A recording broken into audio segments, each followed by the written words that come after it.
오픈 AI의 머릿속에선 지금 무슨 일이 벌어지고 있을까요? 오늘은 그들의 수석 과학자 야쿠 파코프키가 직접 밝힌 AI의 미래에 대한 이야기를 아주 쉽고 깊이 있게 파헤쳐 보겠습니다. 오픈 AI가 진짜로 꿈꾸는 미래는 과연 어떤 모습일지 바로 시작하죠. 자, 시작부터 아주 야심차죠. 오픈 AI가 공개적으로 내건 목표인데요.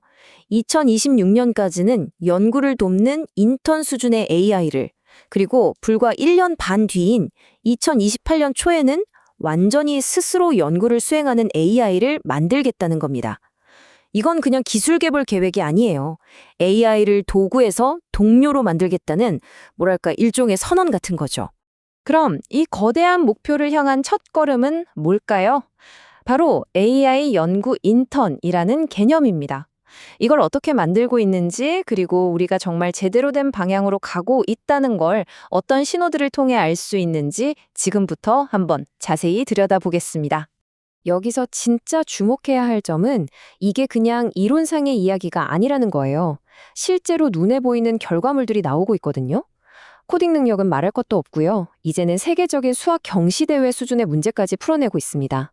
심지어 AI 연구에 새로운 아이디어를 보태기까지 한다니까요. 이건 단순히 정보를 처리하는 걸 넘어서 창의적인 영역으로 넘어가고 있다는 아주 강력한 신호입니다. 네, 코딩이랑 수학은 잘하는 거 알겠는데 이게 암치료 같은 훨씬 복잡한 현실 세계 문제랑 무슨 상관이냐고요? 아주 좋은 질문입니다. 사실 이게 바로 오픈 AI의 핵심 전략과 관련이 깊습니다. 왜 이들이 현실 세계가 아닌 이렇게 딱 떨어지는 특정 분야에서 AI 훈련을 시작했는지 그 이유를 알아보시죠. 이 표를 보면 그림이 명확해지죠.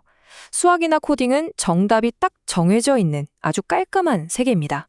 반면에 의학이나 법률 같은 현실 세계는 정답이 하나가 아닐 수도 있는 아주 복잡한 세계죠. AI를 훈련시키는 강화 학습은 보상이 명확할 때 가장 효과적이거든요. 그러니 일단은 규칙이 명확한 세계에서 AI의 기본계를 다지는 게 훨씬 효율적인 겁니다. 현실 세계 모호함은 AI가 넘어야 할 다음 단계의 아주 큰 산인 셈이죠. 바로 이겁니다. 수석 과학자인 야쿠 파코키가 직접 한 말인데요.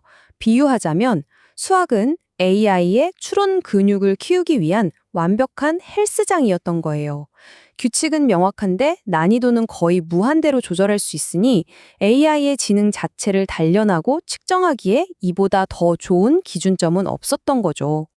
자, 그렇게 헬스장에서 근육을 키운 AI에게 이제 다음 과제가 주어집니다.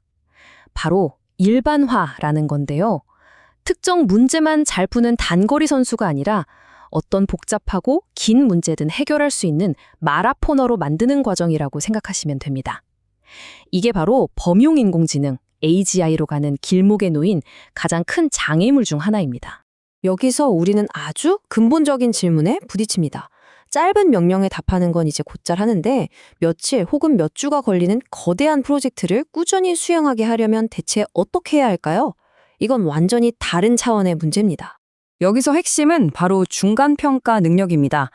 한번 생각해 보세요. 1년짜리 프로젝트를 시작했는데 하루 만에 내가 지금 잘하고 있는 건지 방향이 틀린 건지 어떻게 알 수 있을까요? 인간도 어려운 일이죠. 최종 목표를 알려주는 것보다 이 기나긴 과정 속에서 스스로 길을 잃지 않고 나아가는 법을 가르치는 것, 이게 훨씬 더 어렵고 중요한 과제입니다. 좋습니다. 이제 AI의 능력을 키우는 문제에서 한 걸음 더 나아가 보죠. 바로 신뢰의 문제입니다. 만약 AI가 정말로 초지능을 갖게 된다면 우리는 그 AI가 속으로 무슨 생각을 하는지 어떻게 알고 믿을 수 있을까요? 이 한 문장이 AI 안전의 핵심, 바로 정렬, 얼라이먼트 문제의 심장을 꿰뚫었습니다. AI가 인간에게 예의 바르고 유용하게 행동하도록 훈련시키는 건 가능해요. 그런데 그게 진짜 속마음일까요? 아니면 그냥 그렇게 보이도록 연기하는 걸까요? 겉으로 드러나는 행동과 내면의 진짜 동기가 다를 수 있다는 가능성? 이게 바로 우리가 마주한 가장 큰 딜레마입니다. 그래서 오픈 AI가 찾아낸 방법이 바로 이겁니다. AI의 생각을 두 갈래로 나누어서 보는 건데요. 하나는 우리에게 보여주는 잘 다듬어진 최종 답변이고요.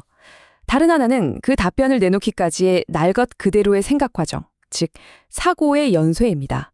이건 마치 잘 쓰인 공식 발표문과 온갖 솔직한 생각이 담긴 비밀일기장의 차이 같은 거죠. 그래서 이 비밀 일기장, 즉 사고의 연쇄를 들여다보는 게 바로 사고의 연쇄 모니터링입니다.